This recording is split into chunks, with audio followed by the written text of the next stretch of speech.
Dieu. Alléluia. L'agneau est souverain ce matin encore. Merci Jésus. Amen. Père, nous te rendons honneur et gloire et nous venons en ta présence ce matin, sachant que sans toi nous ne pouvons rien faire. Mais tu nous as donné l'ordre suprême en disant: tout pouvoir m'a été donné dans les cieux et sur la terre.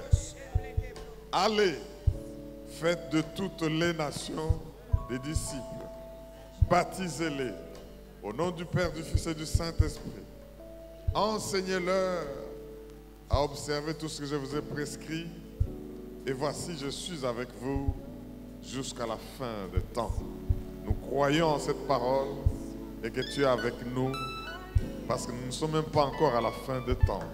Agis pendant cette séance, pendant cette célébration, pendant cette école du ministère de la sagesse d'en haut, et que nous ne soyons plus les mêmes après t'avoir entendu. Qu'il en soit ainsi, Seigneur, au nom de Jésus. Amen. On peut acclamer bien le roi des rois et les dieux tout-puissants. Alléluia. Amen. Veuillez vous asseoir, bien-aimés, dans la présence de Dieu. Amen. Je suis heureux de participer à cette école du ministère. J'encourage ceux qui sont là, parce que vous êtes venus après. Nous allons...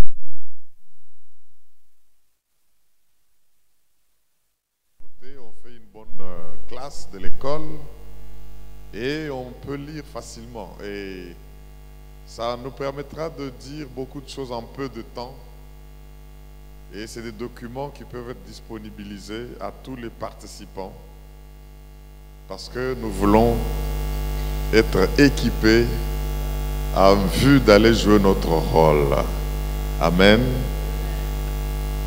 Vous êtes donc bienvenus et je crois que le Seigneur nous fera du bien parce que Dieu veut susciter les leaders. Mes frères et sœurs, nous disons Jésus-Christ, modèle de leadership et de la sagesse d'en haut pour la libération des nations par l'Église. Si je peux parler de la libération des nations par l'Église déjà pour que nous puissions comprendre ce qui va suivre, c'est une façon de Logos Rhéma, de la vision que Dieu donne à Logos Rhéma pour exprimer l'ordre suprême. C'est tout simplement ça. L'ordre suprême dit quoi? Ou la grande commission, the Great Commission, comme on dit par les anglophones, c'est aller, tout pouvoir est sur moi, je vous donne, mais allez, faites des nations des disciples. C'est-à-dire libérer les nations. Rendez ces nations disciples. Je vous ai enseigné des choses. Mais si vous allez enseigner ces choses aux nations, ces nations deviendront disciples parce que disciplinés par ce que vous leur aurez enseigné. Vous le ferez avec le pouvoir que je vous donne. Et vous ne serez même pas seul. Je suis avec vous jusqu'à la fin du temps. Alors nous prenons cette grande commission et elle devient exprimée par la libération des nations par l'Église. L'Église libère comment? L'Église libère en utilisant la puissance lui donnée par le Seigneur dans les cieux et sur la terre, en enseignant ce qui est prescrit et en baptisant, c'est-à-dire en incorporant. Et si vous faites ça, les nations sont libérées. Les nations, ce ne sont pas seulement des individus. Si vous libérez des individus seulement, et que ces individus n'affectent pas les structures qui gèrent la société, c'est-à-dire les institutions politiques, juridiques, sociales, économiques, eh bien, vous n'avez encore libéré personne. C'est ainsi que nous disons l'Église dirige par influence les nations. Comment cela?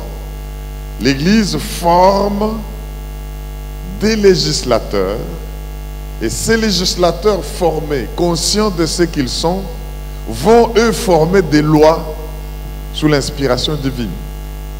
Alors de cette manière-là, par influence, c'est-à-dire l'Église n'est pas allée directement s'asseoir pour former des lois, mais l'Église a formé des gens qui savent comment former des lois dans leurs prérogatives.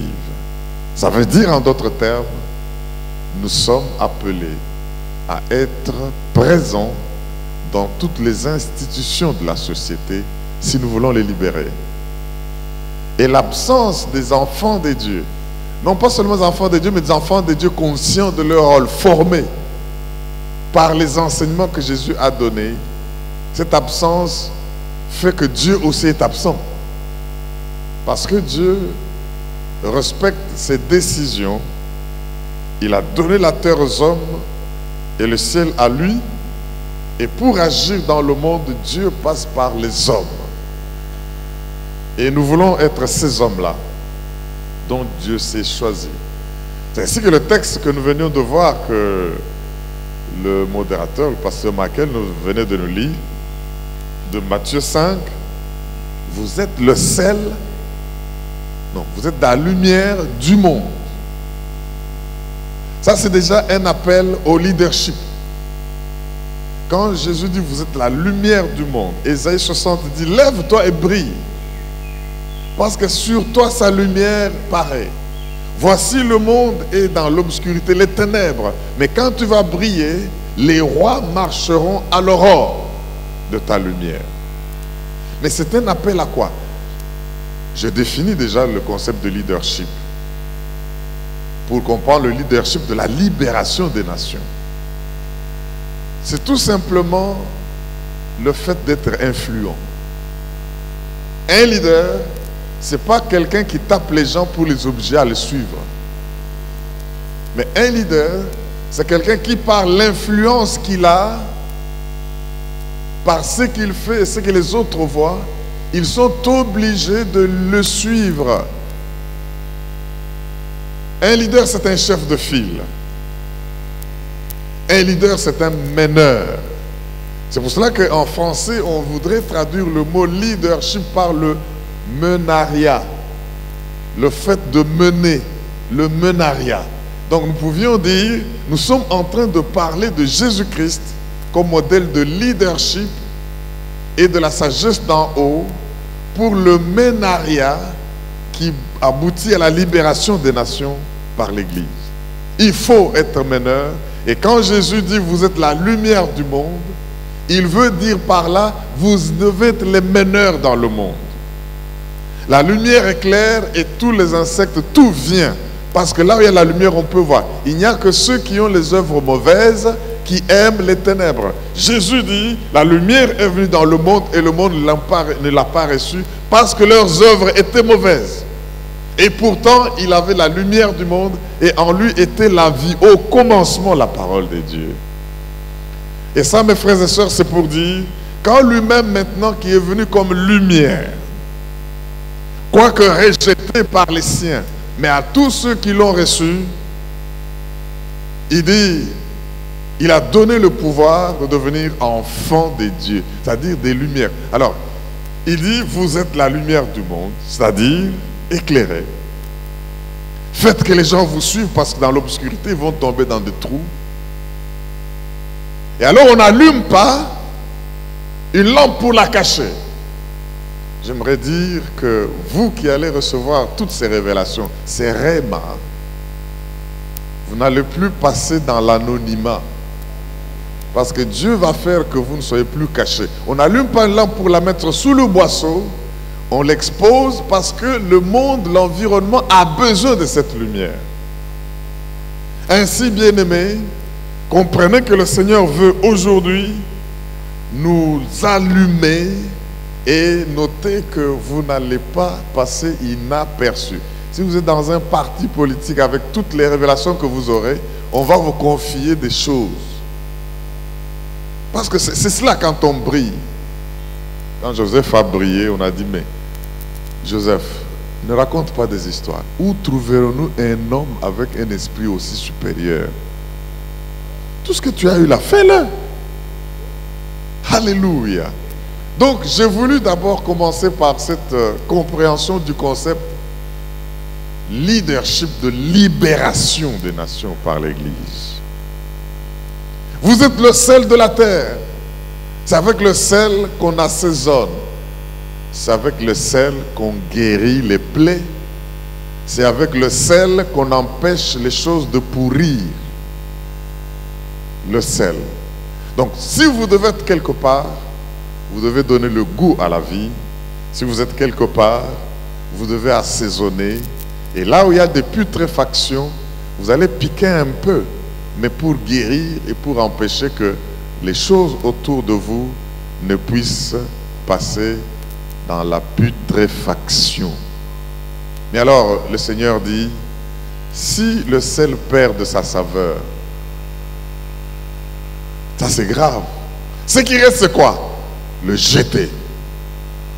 Donc, j'ai compris par là, bien-aimé, que déjà avec l'ordre suprême de Matthieu 19-20 et avec Matthieu 5, la libération de nation par l'Église consiste en ce que l'Église joue son rôle de lumière pour que les gens la suivent. Mais l'Église, ce ne sont pas les murs, la toiture.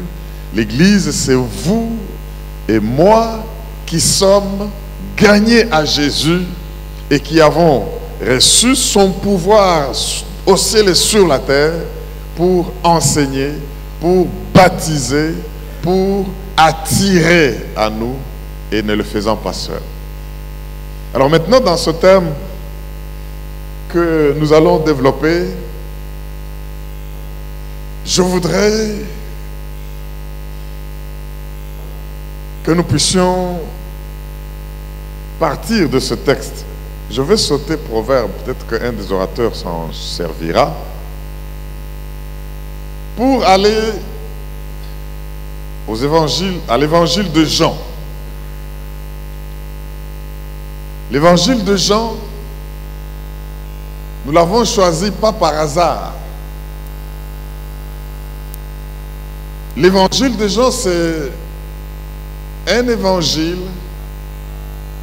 qui nous présente Jésus comme étant fils de Dieu. Dans les 4 évangiles, nous avons les 4 êtres vivants représentés. L'évangile de Jean dit au commencement était la parole était Dieu, ainsi de suite, il est venu parmi nous. Et je dis ceci, 20-31, afin que vous sachiez que le Messie est le Fils de Dieu. Jean est le seul des 4 qui nous présente. C'est pourquoi on ne le classe pas dans les évangiles synoptiques. Les évangiles synoptiques, c'est les 3 autres. Matthieu, Marc et Luc. Pourquoi? Parce qu'il relate presque tous les mêmes faits, dans la plupart des cas, de manière parallèle et en ajoutant certains éléments. Mais Jean, il y a beaucoup de choses qui sont dans l'évangile de Jean qui ne sont pas relatées dans les autres évangiles. Et Jean est considéré comme étant l'évangile le plus simple. Quand vous conseillez quelqu'un de lire la Bible pour la première fois, demandez-lui de commencer par l'évangile de Jean. Ne suivez pas l'ordre de Matthieu, Marc, ainsi de suite. Jean. Pour qu'il comprenne qu'il y a le Messie, le Fils de Dieu. Et alors Jean est symbolisé dans les 4 êtres vivants comme étant l'aigle. Ne regardez pas à notre logo ni à nos drapeaux, vous verrez qu'il y a une colombe, parfois comme un aigle, qui inspire, qui injecte des lumières et qui porte la vision de libération de nations. Alors ici, bien-aimés, je voudrais que nous puissions aborder notre enseignement, comme le pasteur Michael nous l'a dit, en 2 temps. Je vais faire la première présentation. Après la pause, je fais la 2e présentation. La première, c'est l'introduction à l'évangile de Jean. J'ai déjà commencé cette introduction, comme vous pouvez vous en rendre compte. Mais cet évangile de Jean, nous présentons Jésus comme étant le Fils de Dieu, venu d'en haut, l'aigle. Et si vous suivez, ceux qui passent à notre école de la Bible le savent, chaque évangile a un symbolique dans les 4 êtres vivants qui adorent le Seigneur. Les 4 êtres vivants, c'est quoi? L'aigle, le veau, l'homme et le lion. Merci, voilà, il y a des bons études. Mais je remarque que c'est des gens de la haute école. Mais c'est bon, pour nous inciter aussi à adhérer, j'insiste, j'en profite. Nous avons une haute école de la Bible où on donne des choses avec profondeur. Vous en avez besoin pour être de vrais leaders. Mais alors, de ces symboles-là, vous verrez qu'il y a un lié à Marc, un lié à Matthieu, un lié à Luc. Mais Jean, à lui, est lié l'aigle, fils de Dieu, venu d'en haut. L'aigle en plein vol, que Jean a vu dans l'Apocalypse. Alors, nous allons faire l'introduction à l'évangile de Jean, mais dans l'approche du leadership. Vous savez, mes frères et sœurs, dans tous les livres de la Bible, de Matthieu, non, de Genèse à Apocalypse, si vous êtes enclin au leadership, vous allez trouver beaucoup de choses. Comment Dieu a dirigé le monde, comment Jésus est venu et comment il a formé ses disciples. Et dans la deuxième intervention, nous allons parler de ce qu'on appelle la loi de la connexion. Un leader qui ne sait pas établir des connexions avec les gens qu'il doit libérer n'est pas un leader. Et on a eu beaucoup de problèmes dans la société parce qu'on a des gens qui se renferment sur eux-mêmes. Mais vous ne pouvez pas être une lumière et puis être caché. Le Seigneur voudra, à l'instar de Jésus bien sûr, parce que nous disons Jésus, modèle de leadership et de sagesse. Donc nous allons découvrir comment Jésus a fait, cette fois-là en tant que leader. Et nous approprier tous ces traits de caractéristiques pour aussi, je veux que ce soit notre prière, les mettre en application et vous verrez que nous allons libérer les nations. Il y a quelqu'un qui a raté l'occasion de dire Amen. Bien-aimés dans le Seigneur, dans le cadre de l'introduction au principe de leadership de Jésus-Christ dans l'évangile de Jean, cet évangile qui le présente comme étant fils de Dieu, nous allons avoir deux parties. Premièrement, Jésus comme le fils de Dieu. Et de deux, le rôle, il faut ajouter un U là-bas, de Dieu dans l'évangile de Jean. Jésus comme fils de Dieu. Et quel est le rôle que Dieu a joué, présenté dans l'évangile de Jean? C'est ainsi que vous comprenez que la Bible dit à tous ceux qui l'ont reçu, il a donné le pouvoir de devenir enfant de Dieu. C'est lui qui sanctifie, Hébreux 2:11.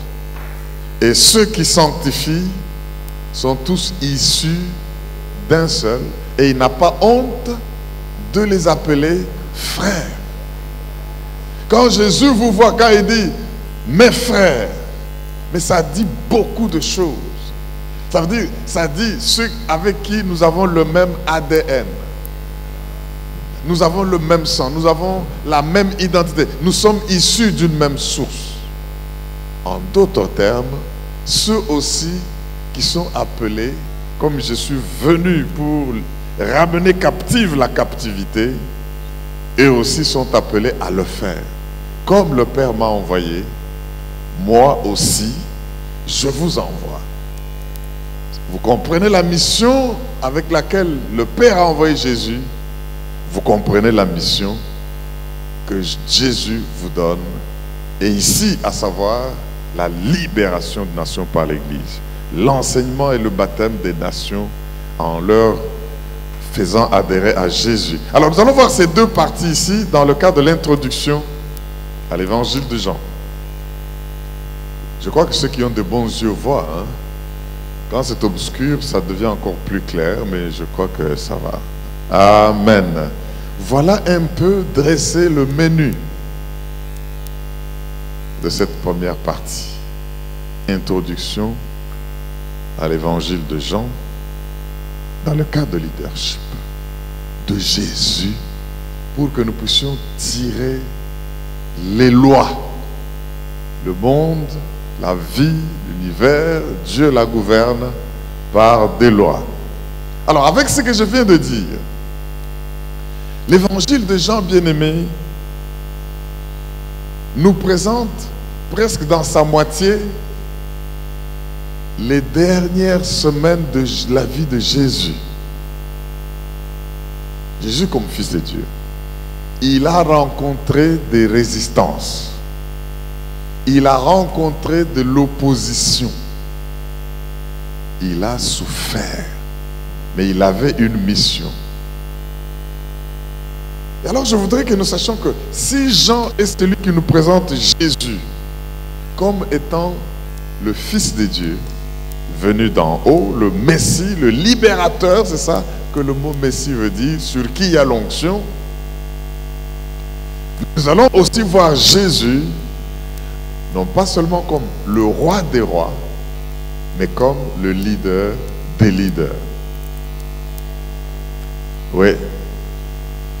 Nous voyons dans Jean Jésus comme le roi des rois, le Messie. Mais dans le cadre de notre étude ici, nous allons comprendre Jésus comme étant le leader modèle, le leader de leaders. Il a souffert et dans ces derniers jours, nous allons dégager beaucoup de principes que doit maîtriser un leader dans les temps difficiles. Un leader, un meneur, dans le moment où la mort l'attend. La mort est en face de lui. Vous savez, tout le monde peut être leader quand tout va bien. Mais tout n'ira pas toujours bien. Mais quand tout n'ira pas bien, c'est là qu'il faut faire l'exception. Et c'est ça que nous allons apprendre de Jésus. Quand tout le monde peut faire toutes choses, ça va. Mais quand ça devient compliqué, tu fais quoi? Parce que ça sera compliqué. Alors, nous affirmons ceci. Presque tout le monde, c'est ce que je viens de dire là-bas, peut diriger et conduire lorsque l'élan des choses leur est favorable. Mais il faut un véritable chef de file. Un leader, c'est un chef de file. Parce que c'est un meneur.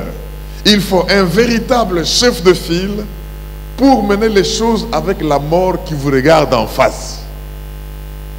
Quand la mort vous regardera en face, allez-vous dire « Non, j'abandonne ces choses, je ne savais pas que c'était comme ça. » Non. Et Jésus en est un exemple bien à suivre. Nous allons partir par toutes ces affirmations parce que nous sommes dans l'introduction. Qu'est-ce que vous faites? Je voudrais ici, mes frères et sœurs,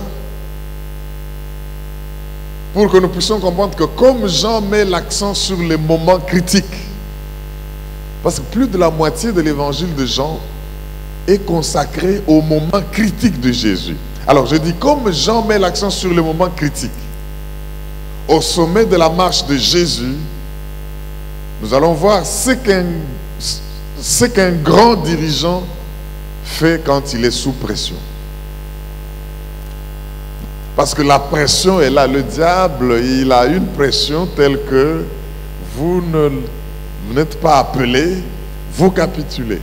Nous allons voir qu'est-ce qu'un grand dirigeant fait sous pression.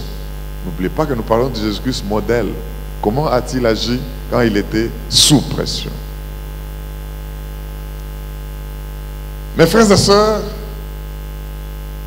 nous saisissons donc un aperçu d'un chef de file dans la situation la plus stressante qu'on puisse imaginer et qui, malgré tout, affiche la paix et le calme plus que jamais auparavant. Il y a des moments où, quand ça devient stressant, tout le monde vous regarde. Mais au lieu qu'on vous voit paniquer et perdre les pédales, on doit par contre trouver une sérénité, un calme, une paix Et ça, c'est ce qui doit caractériser le leader. Il ne faut pas que quand ça devient stressant, même à la maison, tout le monde est mis mal à l'aise parce que vous avez peur, parce que vous avez une frayeur.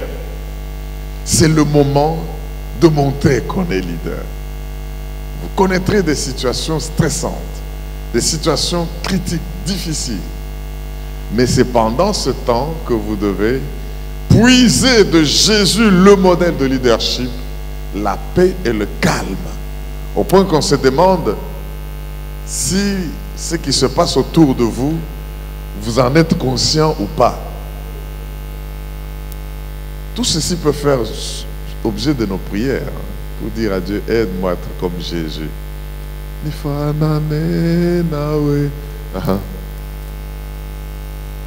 Que ce soit à la maison, que ce soit partout. Alléluia. Je voudrais, bien-aimés, que nous puissions voir dans ces conditions difficiles Jésus en tant que modèle de leadership, sous pression. La mort est là. Il sait que ça va être dur et il dira même au Père, mais si cette coupe pouvait passer, mais il se souvient, non, elle ne doit pas passer. Je dois faire ta volonté, qui est délibérée. Vous allez voir dans Jean que c'est pendant ces temps-là, premièrement, que Jésus communique la vision plus vivement que jamais auparavant. Quand les choses veulent se compliquer, ne perdez pas les pédales. Soyez focus, focalisés, que rien ne vous distrait sur la vision, parce que c'est ça votre raison d'être. Et cette vision, il faut la communiquer. De sorte que même si vous n'êtes pas là, un leader, c'est un engendreur de personnes après lui. Mais ces personnes ne seront pas en mesure de faire ce que vous leur demandez de faire s'ils n'ont pas pénétré la vision que vous avez. Voilà ce que Jésus fait dans les moments difficiles. De deux, le Seigneur, pendant ce moment, il assure ses collaborateurs de son amour et sa foi en eux plus que jamais auparavant. Ce n'est pas en temps difficile que vous pouvez commencer à indisposer tout le monde, dit non, je ne crois pas en vous, vous voulez me trahir, vous voulez que je meure, que vous preniez ma place, vous voulez, non, moi, ou quoi, non, ça c'est, non, c'est pas normal. Même quand il y aurait des Judas, j'aimerais vous dire, bien aimé, dans ce que vous ferez, il y aura votre Judas. Il n'y a pas de choix. Et on a besoin de ces Judas, comme David a eu besoin de son Goliath pour sa promotion. Mais sachez que si vous avez un Judas, vous avez aussi quelqu'un qui va se pendre pour que vous continuiez à vivre. Mais donc, Jésus, quand vous lisez l'évangile, ici j'introduis des gens en général. Si vous allez le lire, vous vous constaterez que Jésus assure ses collaborateurs du fait qu'il les aime. Combien de fois avez-vous déjà dit à quelqu'un avec qui vous travaillez que vous l'aimez? Pas seulement dire à son conjoint. Parfois le conjoint en est même fatigué. Alléluia.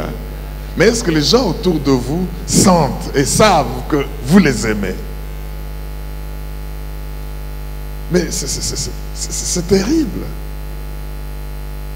Jésus, troisièmement, vous constaterez en lisant l'évangile de Jean, en tant que leader des leaders, parce que les apôtres sont des leaders, et il était leader des leaders, roi des rois, leader des leaders. Jésus parle de l'avenir. Il ne faut pas toujours rester actionné, activé, accroché au passé. Jésus parle de l'avenir. Jésus pose des pistes. Un leader, c'est un pionnier, au fait, dans le secteur. Parce qu'on doit le suivre. Mais quand les gens vous suivront, vous les amènerez où? Si vous-même, vous ne savez pas où vous allez. Alors, c'est ayant une vision que vous avez communiquée. Mais comment arriver à accomplir cette vision? Vous tracez, vous montrez les pistes des solutions. Alors Jésus pose et dispose des pistes pour ces hommes afin de leur permettre de marcher et d'avancer le plus clairement possible que jamais avant. Quand il est sous pression, Jésus dit, ok, ces hommes ont une mission, libérer les nations. Mais ils vont libérer comment? Je veux les équiper. Je veux tracer des pistes. Je veux faire que même quand je ne serai pas là, qu'ils marchent le plus facilement possible pour atteindre le but. Le plus clairement. Tout ce qui se conçoit bien s'énonce clairement et exactement, et les voies pour y arriver sont bien vues. Quatrièmement, quand vous lisez l'évangile de Jean en regardant Jésus en tant que leader, tout ce qu'il fait là, nous devons être en mesure de le faire. Si nous voulons avoir Jésus comme modèle de leadership et de sagesse d'en haut. Il prie plus intensément qu'il n'avait jamais fait avant.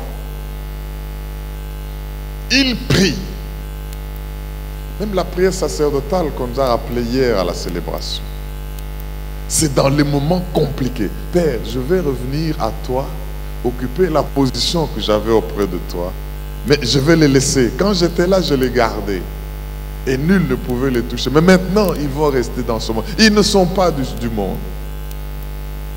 Fait que là où comme moi, en toi, je suis un avec toi, eux en moi, nous sommes... Voilà comment, dans les temps difficiles, Jésus prie pour ses collaborateurs, pour ses leaders. Vous ne pouvez pas diriger ou conduire les gens pour qui vous ne priez pas. Ou vous avez seulement occupé un poste. Et ça vous plaît. Mais en tant que modèle de leadership, Jésus a fait tout ce qu'on venait de dire et il a prié pour ceux qu'il va laisser. Vous envoyez des gens en mission, ça devient aussi une charge de prier pour eux. Ceci n'est pas que dans l'Église, nous parlons du leadership, du menariat dans toutes les sphères de la société parce que nous sommes sel et lumière pour tous les domaines où Dieu peut vous appeler. Bien-aimés, nous devons donc lire cet évangile. Je l'ai déjà dit, j'insiste. Voir Jésus non seulement comme le roi des rois, mais comme le leader des leaders qui a dirigé sous pression mieux que n'importe qui ne l'avait jamais fait avant ou depuis qu'il a dirigé. Si nous le voyons comme ça, nous allons puiser de lui des choses dont nous avons besoin nous aussi pour accomplir la libération de la nation par l'Église, l'ordre suprême. Deuxième aspect de notre introduction à l'évangile de Jean. Quand vous lisez cet évangile dans l'approche du leadership, vous allez comprendre que Jésus a fait ce que nous venons de voir, mais Dieu a joué un rôle. Le Père, le Fils, le Saint-Esprit. Dieu a joué un rôle. Quel est ce rôle? Si nous devions distiller ce livre et tirer juste un message divin pour le leader, ça serait ce message. Donc vous prenez tout l'évangile de Jean, vous le distillez. L'eau distillée, c'est l'eau où il y a des vaporisations et puis certaines choses, les dépôts restent et tout ça. Un message, c'est lequel? Dieu greffe les leaders en Jésus afin qu'ils puissent tirer leur force et leur nourriture de Christ lui-même. Alléluia. Dieu greffe. Quand vous vous levez comme leader pour mener, pour éclairer, sachez que Dieu a un rôle qu'il va jouer, imiter Jésus comme nous venions de le voir dans la première partie, mais sachez que le rôle de Dieu, c'est de vous greffer pour que vous puissiez être connecté à lui, que vous puissiez tirer de Jésus lui-même. Regardez ce qu'il dit dans Jean 15. Jésus déclare quelque chose. Il se décrit comme la vigne. C'est toujours dans Jean. Et quand il se déclare comme la vigne, nous sommes comme les branches.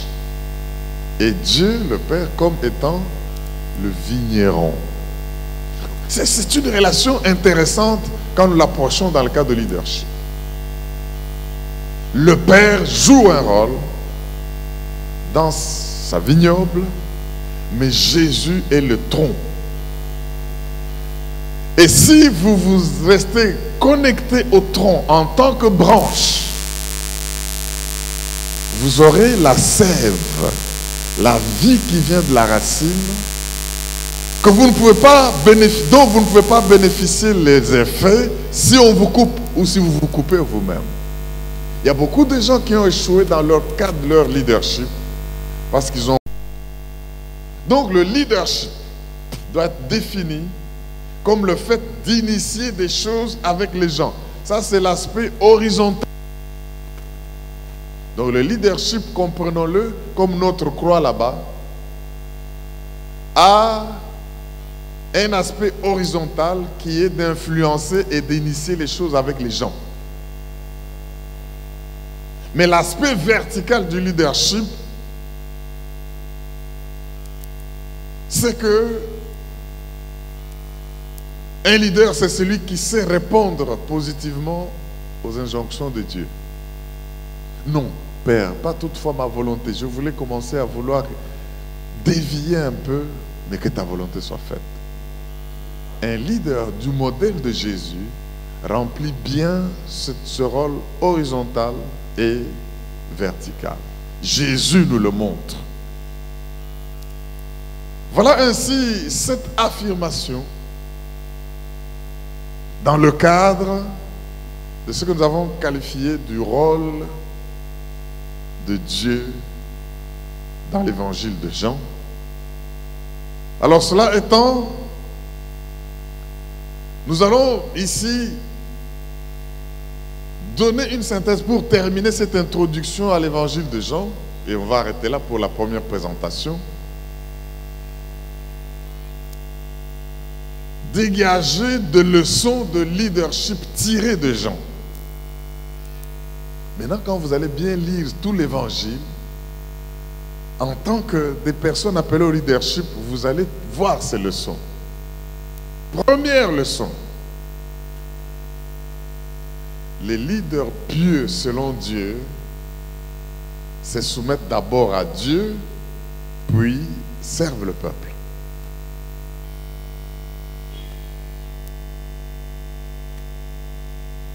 Dis à ton voisin, pour Dieu, ce n'est pas le peuple d'abord.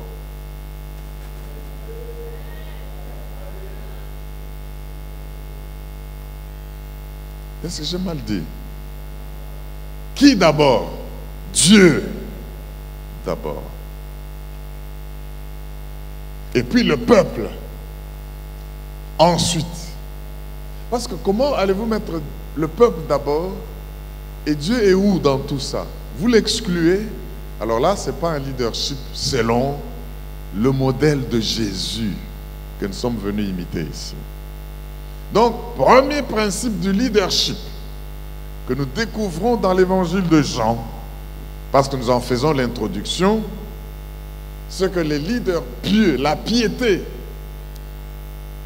vaut mieux que toute chose parce qu'elle a des promesses, non pas seulement dans cette vie. L'exercice corporel, dit la Bible, est utile à peu de choses. Mais la piété nous donne la promesse même dans l'au-delà. Alors, un leader craignant Dieu, un leader qui se veut selon Dieu, dans tout ce que tu fais, sache que tu dois te soumettre d'abord à Dieu et puis tu vas servir. Un leader, c'est un serviteur de Dieu pour les hommes. Ça, nous le trouvons dans l'évangile de Jean comme grand principe. Oh, que Dieu nous aide à le comprendre. Deuxième principe. Les grands leaders montrent et réclament beaucoup d'engagement. Ça, il faut que je fasse un commentaire. Tu ne trouveras jamais un grand leader qui demande seulement aux autres de montrer de l'engagement et lui ne s'engage pas. Et tu ne verras pas un grand leader qui n'exige pas à ceux qui le suivent un certain nombre de choses. Et Jésus nous l'a montré. Avec ses disciples, si vous lisez Jean, vous verrez ce principe se dégager. Un grand leader montre beaucoup d'engagement et réclame beaucoup d'engagement. Pas trop de laisser aller. Parce que c'est de la distraction.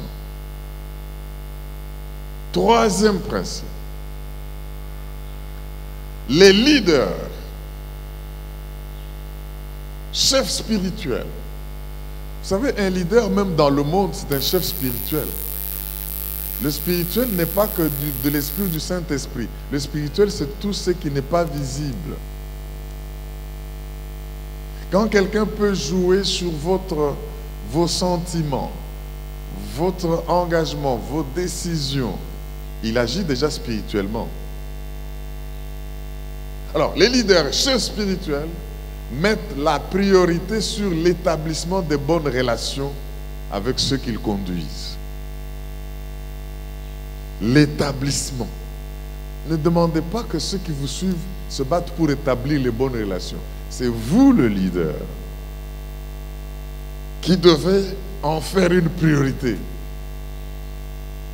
Pas que non, il a dit ça, il a fait ça, c'est son affaire, moi je ne veux... Non, non, non, non. Le leader.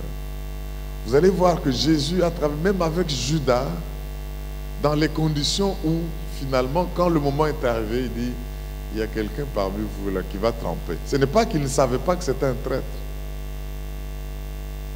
Mais il a travaillé, il a établi des relations, ils ont fait des communions, mais l'autre était entêté, comme la Bible dit, le diable est entré en lui, il est allé se faire corrompre.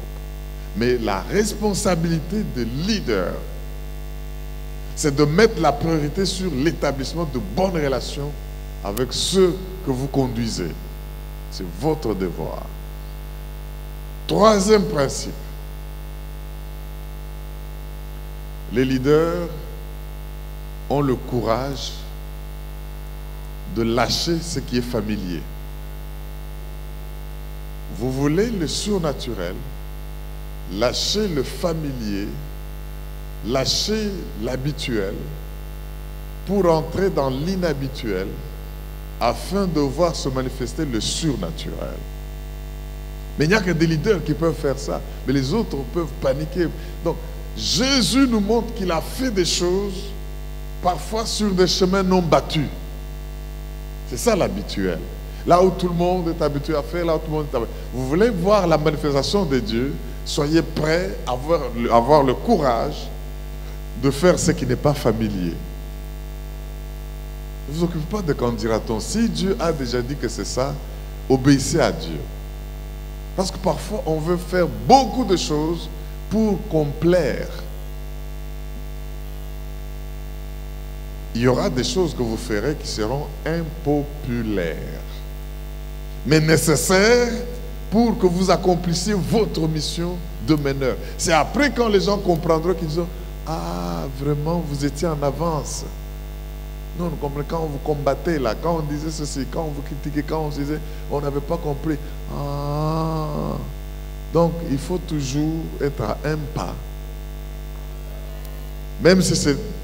Oh mon Dieu, le familier parfois nous donne le confort au point qu'on se dit, par peur de l'inconnu, ça au moins je suis sûr. Mais si je fais ceci, qu'adviendra-t-il? Mais alors, où est votre foi? Où est votre confiance dans celui qui vous a appelé? ou vous voulez faire passer les gens devant vous, ça veut dire que vous n'êtes plus leader. Cinquième principe que nous dégageons ici, les bons leaders voient le développement des personnes comme leur plus grand accomplissement. Si vous avez dirigé les gens et vous les avez aidés à se développer et à devenir eux-mêmes, vous deviez en être très content. Chacun a une mission, chacun a un destin. Et un bon leader, ce n'est pas celui qui a peur de voir les autres devenir eux. Un leader qui n'est pas sûr de lui-même va chercher à écraser les autres parce qu'il va trouver en eux les menaces. Non. Chacun jouant son rôle, c'est la gloire du corps. Et faites tout et soyez contents quand vous voyez que par ce que vous avez fait, ceux que vous dirigez deviennent eux-mêmes. Ils peuvent libérer leur capacité parce que vous n'allez jamais rien faire seul. Jamais. Sixième principe du leadership que nous trouvons dans l'évangile de Jean. Les leaders sages ne jugent jamais par l'apparence. L'apparence trompe. Il y a beaucoup de leaders qui ont commis des gaffes parce qu'ils ont jugé par les apparences et par les on-dit. On peut vous amener des informations, mais ne prenez pas une position ni une affirmation juste par les on-dit ou par l'apparence. L'apparence trompe. Il y a en la personne. Si Samuel voulait mettre roi en Israël, il allait mettre les grands frères de David par l'apparence. Mais il y a des gens qui apparemment vous regardez frileux, incapables de quoi. Mais si vous regardez ce que Dieu a posé en eux, qui se souvient du disque qu'on a eu l'année passée? Voilà, allez revoir ça. Il y a au fond de chacun quelque chose qu'il ne faut pas rater parce que l'apparence vous a trompé. Septième principe. Les bons leaders bougent et vont là où leur cause est célébrée au lieu de là où elle est simplement tolérée.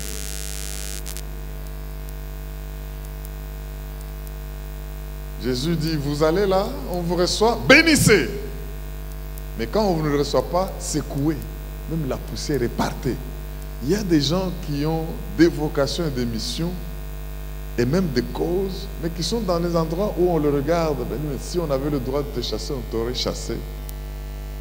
Mais ils sont là, ils ne se demandent même pas pourquoi ils sont là. Ce n'est pas ce que le Seigneur nous enseigne. Le livre de Jean nous montre, c'est un principe de leadership. Vous me rejetez, je secoue ma poussière, je pars. C'est vous qui allez perdre ce que Dieu a mis en moi. Mais je vais aller là où on va m'accueillir. Bien-aimé, c'est lui qui accueille un prophète en qualité de prophète, reçoit la récompense de prophète. En d'autres termes, c'est lui qui ne reçoit pas un prophète en tant que prophète, n'a pas la récompense de prophète. Alors le prophète ne doit pas rester là où on le tolère. Il doit aller là où on le célèbre. Là où on reconnaît ce qu'il y a en vous. C'est cela la sagesse. La sagesse, c'est la capacité de discerner les choses et valoriser ce qu'il y a à valoriser et d'évaluer ce qu'il y a à dévaluer. La sagesse, c'est la capacité de savoir prendre les solutions divines et les intégrer dans les problèmes humains. La sagesse, c'est la mise en application de la loi de l'honneur. La loi de l'honneur veut que quand j'ai détecté, vous croyez que si je vois l'apôtre Pierre assis ici, je vais m'occuper à causer avec tout le monde, la perdre mon temps, je vais chercher à échanger avec lui pour lui poser le plus de questions possibles que je peux poser, de sorte que quand il ne sera plus là, j'ai au moins tiré le maximum. Mais si vous n'êtes pas sage, vous allez même l'ignorer et commencer à causer avec lui. Et quand il veut partir, il dit, mais est-ce qu'on ne peut pas? Non, non, non, non, non. Est-ce que tu peux dire Alléluia? C'est pour cela que notre père Abraham, quand il a vu Melchisedec, il a discerné. Il a adoré. Ce que tu reconnais, tu l'attires. Et ce que tu rejettes, te rejette. Que Dieu bénisse sa parole. Gloire à Jésus. Voilà, nous avons fini cette première exposé et nous reviendrons pour la loi de la connexion. Il faut des connexions divines. Est-ce que tu peux dire Amen? Est-ce que tu ne peux pas acclamer convenablement pour le roi des rois?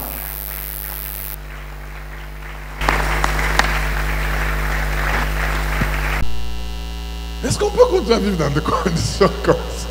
Y a-t-il un leader dans cette maison pour se lever et dire réglons cette affaire-là et on continue? Est-ce que quelqu'un peut dire Alléluia? Les enfants en viennent des victimes, c'est eux qu'on commence à envoyer. Vous savez, quand vous les envoyez dans ce genre de soirée, ils vous regardent aussi. Ils ne vous disent pas ce qu'ils pensent, mais si vous écoutez leur causerie, vous allez vous dire, mais on va devenir ridicule comme ça jusqu'à quand? Mes frères et sœurs, tu veux libérer la nation, mais comment peux-tu passer? Vous savez, quand nous avons commencé le recensement sur 24, on passait à travers un bar qu'on appelait Chantaku, New Look. Alors quand on passait dans ce bar-là, parfois quand nous enseignions jusque tard, les gens s'asseyaient sur le passage pour nous provoquer. Mais vous allez commencer à vous battre avec ces gens. C'est eux que vous devez sauver. Il faut trouver une sagesse pour qu'ils voient que notre façon de faire et d'agir n'est pas la même que eux.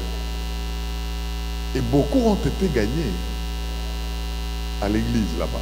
Même certains qui venaient armés pour faire des crimes à l'église finissaient par se repentir parce que assis là-bas avec leur mission, écoutant le message, ils venaient dire moi je suis de tel service, j'étais venu pour ceci, pour cela, mais la parole m'a touché.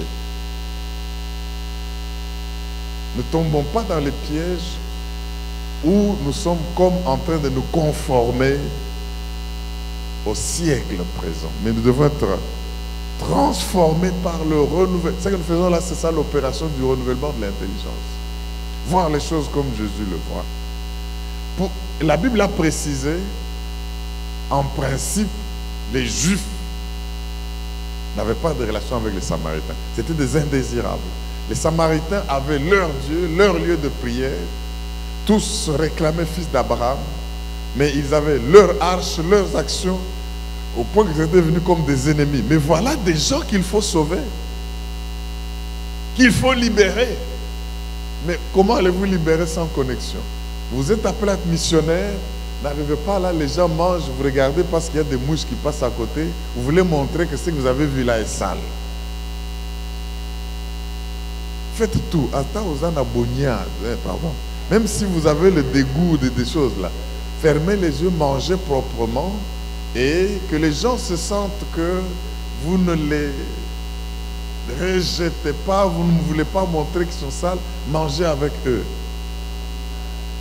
Est-ce qu'on peut dire Amen? Mais vous faites ça pourquoi? Connexion. Dis à ton voisin connexion. Jésus s'est connecté avec une femme qu'on pouvait qualifier par un juif commun d'indésirable. Mais l'objectif de Jésus, c'est que le Christ soit annoncé en Samarie. Alors, deuxième principe de leadership dans Jean 4. Les dirigeants établissent un terrain d'entente. Nous donnons les références des versets que nous avons cités. Vous pouvez aller lire pour comprendre comment Jésus a fait ça. Vous voulez être un leader influent? Sachez établir un terrain d'entente. Vous avez vu ici que Jésus s'est connecté avec cette femme. Pourtant,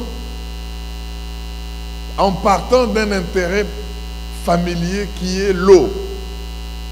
Donc, ce qu'il y a eu de commun comme terrain d'entente entre Jésus et la femme, pour arriver à faire ce que Jésus a fait, vous allez voir, si vous suivez la lecture, comment la femme est partie. J'ai vu le Messie et il a dit tout ce qui est de moi. Et les hommes ont accouru. Les hommes aussi sont très orgueilleux. Quand les hommes arrivent, ils voient le Messie, ils disent, femme, nous n'avons pas cru parce que tu nous as dit. Mais c'est parce que nous avons vu et reconnu qu'il est le Fils de Dieu. Ne vous en faites pas, oh, c'est moi qui vous ai dit.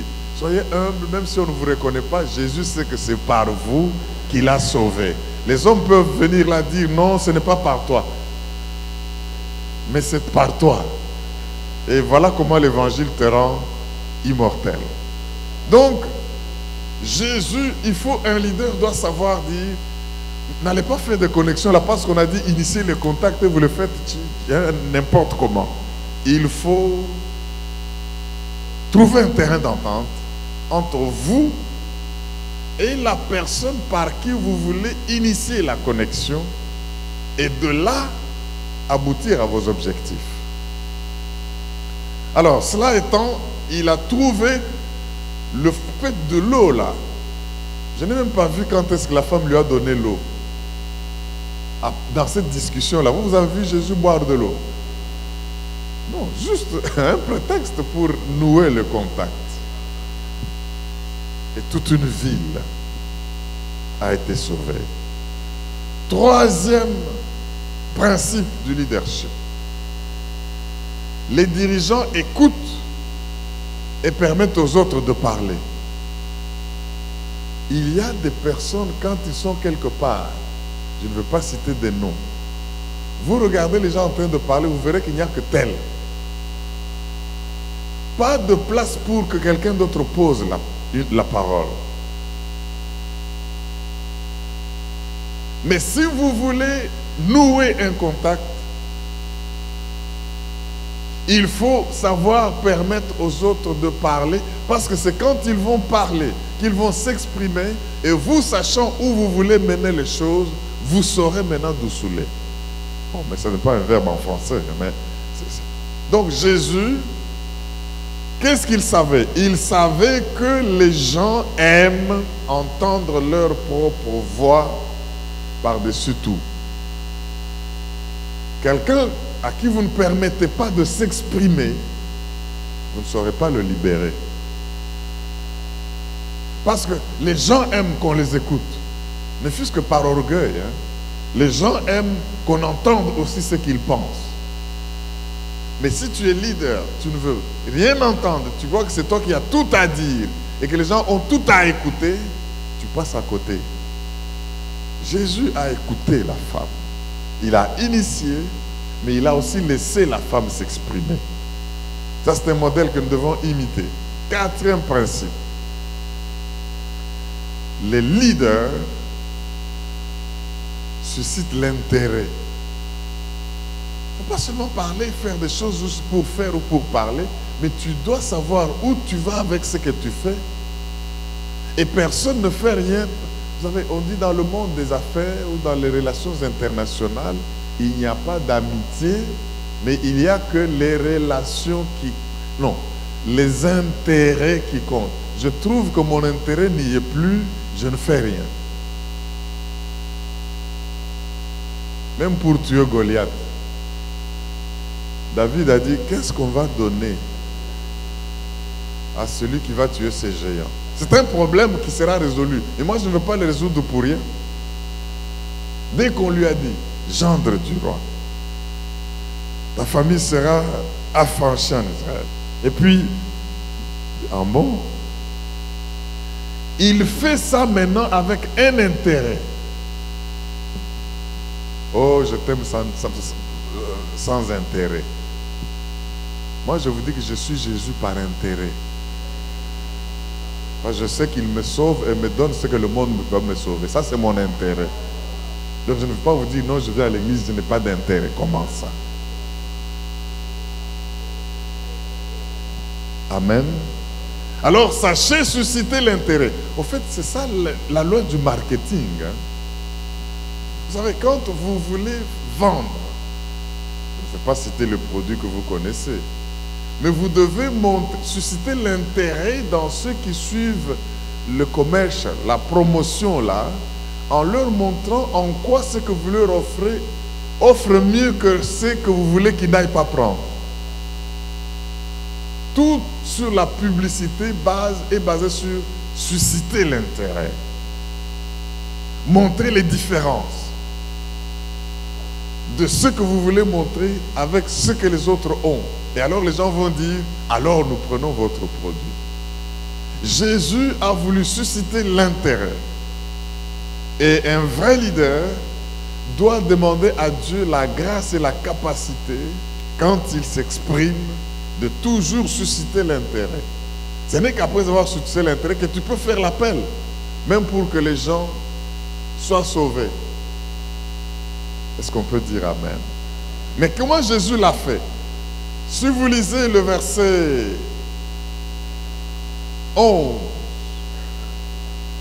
10 à 15, vous allez vous rendre compte que Jésus a érigé un pont verbal en provoquant dans cette femme la soif de quelque chose de plus que l'eau. Oh, si tu savais, celui qui te dit donne-moi de l'eau, que celui-là peut te donner cette eau-là, tu vas prendre dans ton seau, dans ton fût ou dans je ne sais pas quoi. Demain, tu viendras encore. Toute la vie comme ça, tu ne fais que puiser de l'eau, partir, revenir, puiser de l'eau, avec tous les risques. Dans ces milieux où il y a des rebelles qui violent les femmes qui vont chercher de l'eau, toi, tu vas toujours chaque jour t'exposer comme ça. Moi, je peux te donner de l'eau telle que quand tu vas la boire, tu n'auras plus soif. Ah.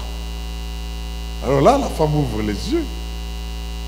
Seigneur, tu n'as ni seau, ni quoi pour puiser, me donner, et puis tu vas me donner. La femme croyait qu'on va puiser dans le même puits qu'elle avait là. Et Jésus lui dit, mais même cette eau-là, quand tu la prendras, tu auras une source. C'est ainsi que Ésaïe 55, l'un des textes de base de Michlor, dit, pourquoi pesez-vous, pourquoi dépensez-vous de l'argent pour ce qui ne satisfait pas? Venez acheter sans argent, buvez et vous serez assouvis de votre soif. Mes frères et sœurs, Jésus a voulu montrer à cette femme que ce que tu viens chercher aller-retour chaque jour, au risque et péril, moi je peux te donner ce qui fait que tu n'iras pas dans un puits, mais ça va jaillir de toi.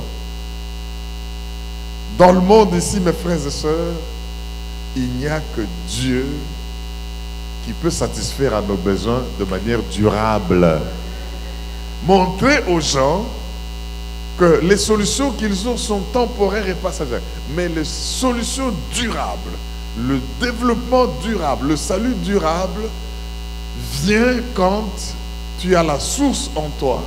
Tu ne vas plus puiser, mais tu communiques aux autres. Alors il dit, mais ça m'intéresse. Il faut, mes frères et sœurs, savoir susciter l'intérêt de ce que vous avez pour que les autres le désirent.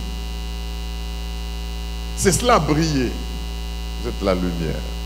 Jésus l'a montré. Cinquième principe, les leaders ne prennent pas les autres, non, ne prennent les autres qu'à la mesure du niveau où ils sont prêts à aller. Allez lire versets 16 et 19. Les leaders ne prennent les autres qu'à la mesure du niveau où ils sont prêts à aller. Ici, au fait, quand vous lisez ce texte, vous allez vous rendre compte que Jésus savait qu'il ne faut pas aller trop loin et qu'il a dit juste assez pour produire en elle la faim et la soif d'en savoir plus. Jésus connaissait la condition de cette femme.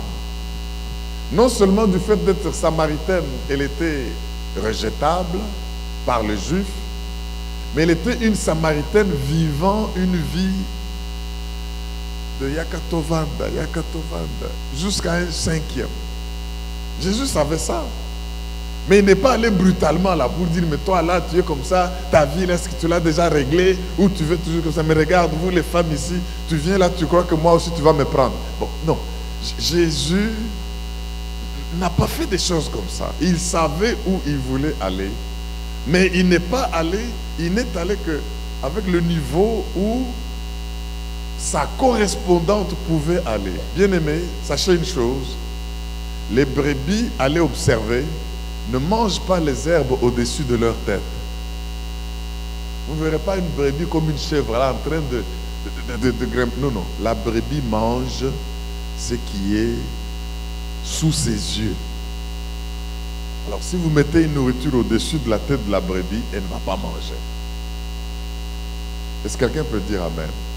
Donc quand vous êtes devant quelqu'un, que Dieu vous donne la sagesse de savoir jusqu'où, vous en connaissez plus, vous avez une mission, vous avez des révélations, vous avez des remarques, vous connaissez beaucoup de choses, mais c'est la personne à qui vous parlez et à votre niveau pour que vous puissiez aller à tous ces niveaux-là, pour faire une connexion en vue d'exercer votre mission de libération.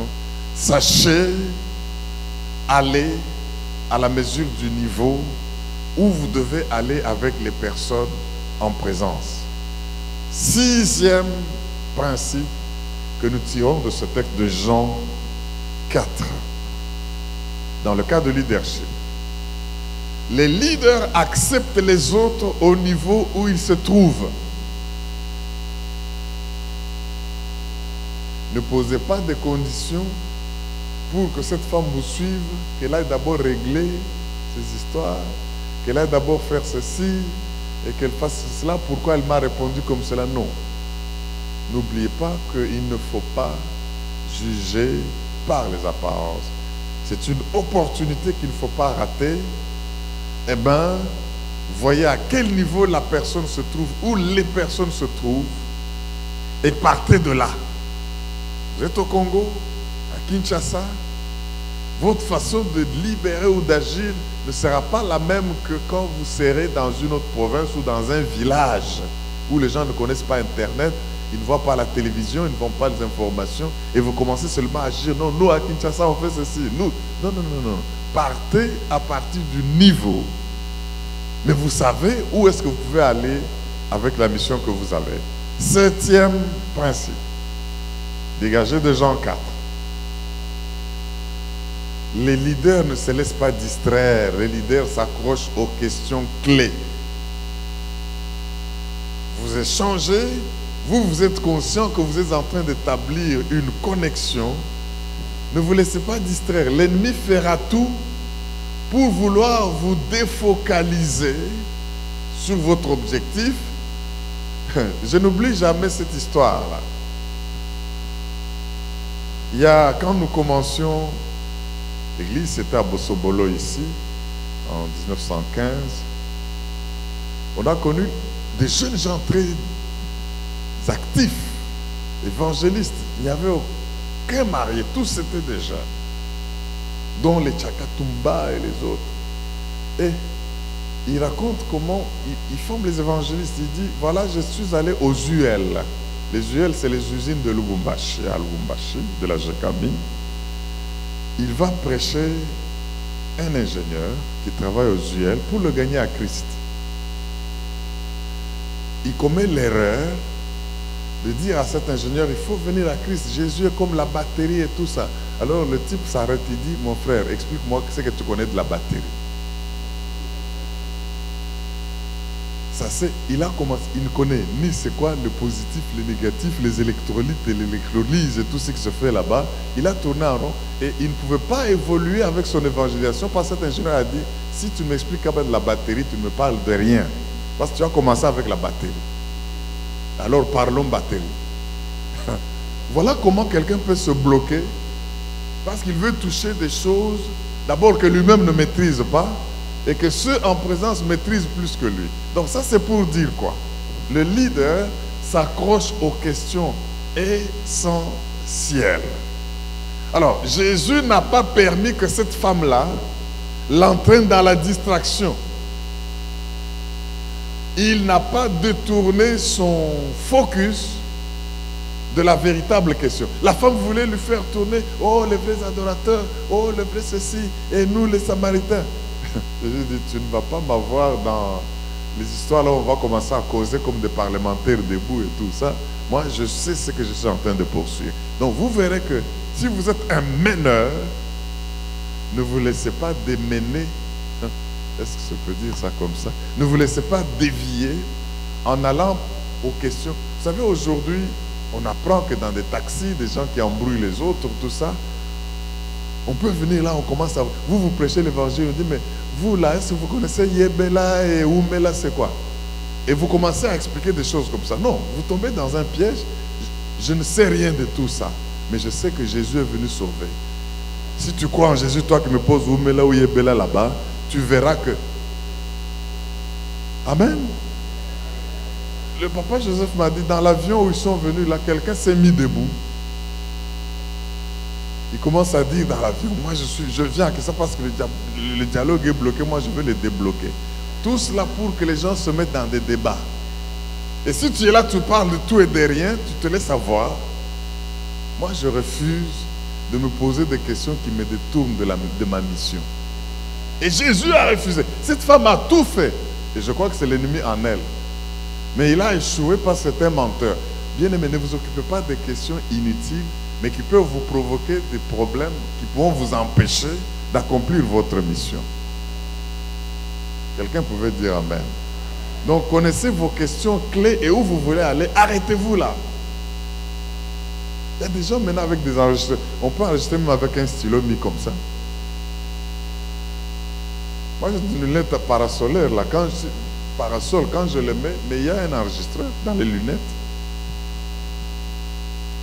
Si vous voulez, je peux vous l'amener là. Je mets là, je marche, c'est comme si oh, ici on n'enregistre rien, c'est le musée national et tout ça d'Égypte. Je mets mes lunettes, j'ai des problèmes des yeux, mais entre-temps, j'ai déjà déclenché l'enregistrement. Il y a un USB là, tu enlèves le... Bon, je ne vous montre pas toutes les techniques, hein. Mais ce que vous devez savoir, c'est qu'un vrai leader s'accroche à Zokangama avec les questions clés. Vous voulez me distraire, je refuse, je reste focalisé. Parce que je sais où je vais. 8e leçon. Principe, je veux dire, le leader communique les problèmes et pose les questions directement et simplement. Il y a des gens trop philosophes. Après qu'il ait parlé, il faut qu'on interprète ce qu'il a dit parce qu'on n'a rien compris. Les leaders, que Dieu nous aide, c'est d'ailleurs l'esprit en nous. Vous n'allez pas préméditer votre défense, mais l'esprit mettra sur votre langue des paroles qu'aucun contradicteur ne pourra contredire. Ainsi, bien-aimés, vous saurez, parce que vous êtes focus, vous saurez poser des problèmes. Mais ne les posez pas comme des philosophes. À la fin, on commence à dire, il a voulu dire quoi? Ne venez pas impressionner avec trop de théologie, des mots compliqués, tout ça. Mais vous allez parler, les gens vont s'étonner, dire, ah, il a beaucoup lu. Mais après, vous n'avez pas atteint l'objectif. Soyez simple. Jésus a été simple. Il sait comment parler avec les pharisiens et les scribes, et il sait comment parler avec une femme ménagère. Il exprime le problème. Ça, ce sont des grands principes de leadership que nous tirons ici. Et comme nous l'avons lu dans Matthieu 5, vous êtes le sel de la terre. Mais si le sel perd sa saveur, avec quoi la lui rendra-t-on? Il ne sert plus qu'à être jeté dehors et foulé aux pieds par les hommes. Mais dans cette école du ministère de la sagesse d'en haut, où nous voyons Jésus comme notre modèle de leadership et de sagesse, il peut nous retourner notre saveur. C'est ça le renouvellement de l'intelligence. Voir les choses comme Dieu les voit et devenir transformé. Si mon peuple, sur qui mon nom est invoqué, s'humilie, se détourne de ses mauvaises voies, c'est-à-dire une mauvaise façon d'être leader. Prie, invoque la face, je l'exaucerai des cieux et je guérirai son pays. Que cela soit accompli au nom de Jésus. Et nous disons Amen. Merci, que Dieu vous bénisse. Rendez grâce à Dieu qui vous a rendu capable d'avoir part à l'héritage des saints dans la lumière, qui vous a délivré de la puissance des ténèbres et vous a transporté dans le royaume du Fils de son amour, en qui nous avons la rédemption et le pardon de péché. Alléluia.